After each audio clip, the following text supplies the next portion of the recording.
So I started university with a view to doing an undergraduate, moving into social work. And it was somewhere in that middle of undergraduate that it occurred to me that actually with my various interests and skills and my kind of deep sense of being in the presence of God, that I thought, well, maybe I could go to theological school. And I knew women who were in ministry. They were diaconal and wonderful people.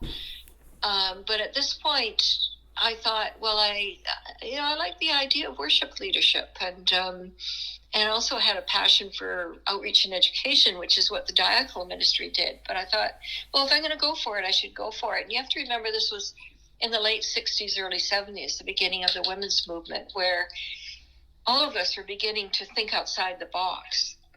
So I remember vividly walking over to St. Andrew's College, and I would have been, young, like 21 or 22, and talking to the principal there, and asking him about college in the fall and whether I would be accepted.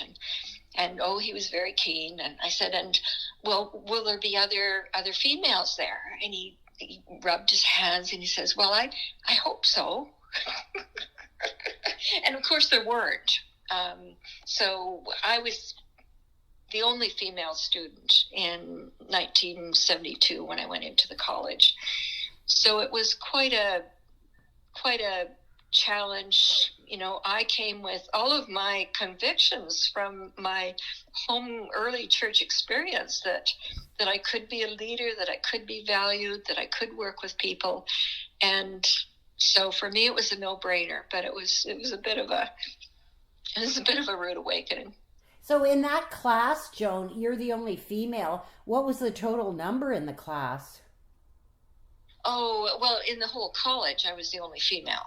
So what can you give me a rough estimate? How many? There were, I think there were 6 or 8 of us in my class. Oh, yeah. 6 or 8. Okay. Yeah, smaller college, Mm-hmm. Yeah. So were you aware? Did you feel the gender inequality? Was that an early experience with gender inequality? Or I don't want to place a thought in your head, but how did you feel being the only woman? Well, I certainly felt odd person out. It got very confusing to me as to when people were going out, like for a beer or whatever. Was that the guys going out for a beer, or was that students going out for a beer, which would include me?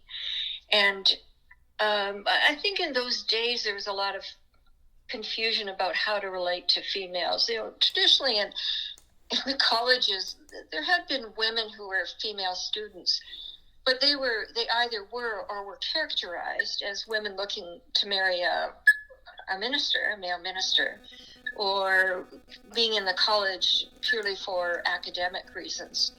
So there was I think a general uncertainty, newness for everyone around having this young, keen, interested female student. And I ended up getting confused in the midst of it and wondered where the heck I belonged and how I fit in.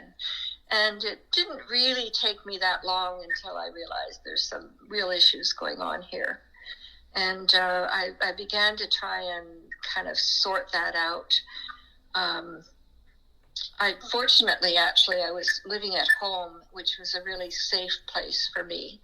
And so I would venture into the college. I was very much appreciated for my participation in the class, and, I'm a pretty social person and all of that. But it was definitely a lonely place. I used to have coffee with the secretary, Martha, who'd been there for years, because she and I were literally the only people in the building, the only females in the building. And I just kind of gravitated to her. Yeah.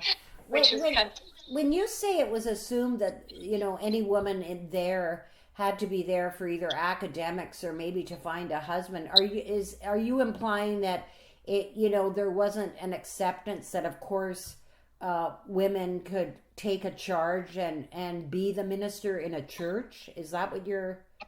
Oh no, of course of course everyone would have agreed to that. Mm-hmm. But what does that really look like in lived relationships? And